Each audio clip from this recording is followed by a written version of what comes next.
महावितरणच्या माध्यमातून दिनांक 1 जून ते 6 जूनपर्यंत विद्युत सुरक्षा सप्ताह संपन्न झाला। यावेळी शिवाजीनगर आणि वर्तकनगर प्रभागातील महावितरणचे अधिकारी कर्मचारी यांनी रस्त्यावर उतरून ग्राहकांच्या सुरक्षेसाठी मार्गदर्शक सूचना दिल्या।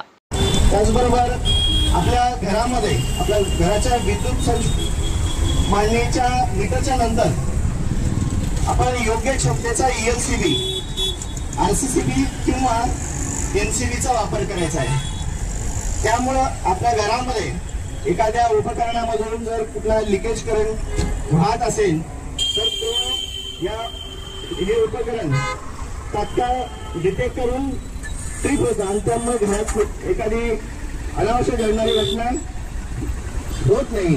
पावसाळ्यात विजेच्या तारा पडून अनेक अपघात होतात, तसेच अशा अपघातांच्या वेळी घ्यावयाची काळजी त्यांनी जनतेला समजावून सांगितली।